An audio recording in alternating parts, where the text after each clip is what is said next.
Hello sir, welcome back. And देखिए बात करेंगे किसके बारे में, बजाज ऑटो शेयर के बारे में। देखिए बजाज ऑटो शेयर में क्या दिख रहा है समझने की कोशिश कीजिए। बजाज ऑटो में ये दिख रहा है कि अभी के हिसाब से आज का डाटा तो रहा पूरा कंसोलिडेट।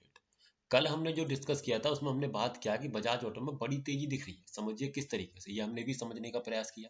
चलिए अब हम अगेन इसकी ऑप्शन चेन को ओपन करते हैं और थोड़ा सा इसका डेटा समझने का प्रयास करेंगे कि क्या स्टॉक में कुछ बदलाव हुआ है या फिर सेम अभी भी सिनेरियो बना हुआ है जैसा कि कल हमने समझने का प्रयास किया था। इस बात को देखने की यहाँ पर कोशिश करेंगे, प्रॉपर तरीके से समझने का प्रयास करेंगे। देखिए स्टॉक का जो सपोर्ट है वो अपने आप में 10,000 पर ही है। प्रेशर जो नीचे की तरफ है वो अभी भी बना हुआ है, ठीक है, कोई दिक्कत नहीं। 10,000 पर सपोर्ट है तो ऐसे केस में वॉल्यूम इंट्राडे में प्रेशराइज करके स्टॉक को ऊपर फेंकेगा, नंबर वन। दूसरा, रेजिस्टेंस देखने का प्रयास कीजिए। रेजिस्टेंस आप देखिए 10,500 पर बना हुआ है, यानी कि स्टॉक में 10,000 से 10,500 की तो तैयारी है। साथ ही साथ 11,000 को भी आपको अपने दिमाग में रखना है। अगर ये परसेंटेज 75 से कम हो गई तब तो 10,500 तक स्टॉक जाएगा, फिर भी स्टॉक के अंदर क्षमता है कि वो,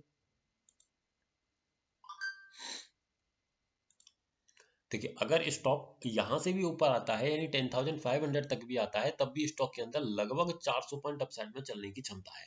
अब देखिए आज के ट्रेडिंग सेशन में सपोर्ट बना 10,000, सपोर्ट का हल्का सा बुलिश प्रेशर आया 10,036, यानी कि 10,100 के रिवर्सल वैल्यू 36 पर।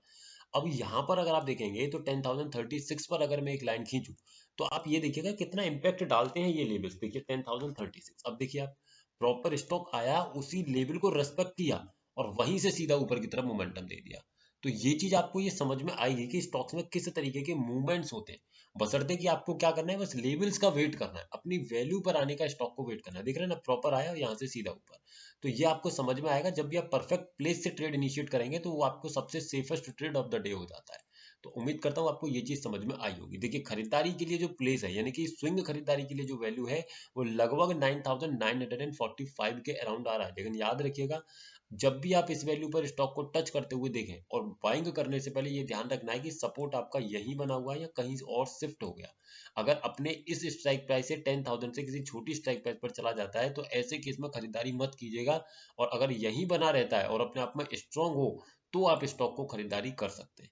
वीडियो सिर्फ एजुकेशनल पर्पज है सर, किसी भी तरीके की बाइंग सेलिंग होल्डिंग की सलाह नहीं दी जा रही है। अगर स्टॉक्स में इंट्राडे ट्रेडिंग करते हैं, निफ्टी में ट्रेडिंग करते हैं तो हमारे इस व्हाट्सएप ग्रुप को ज्वाइन कर सकते हैं। Thank you.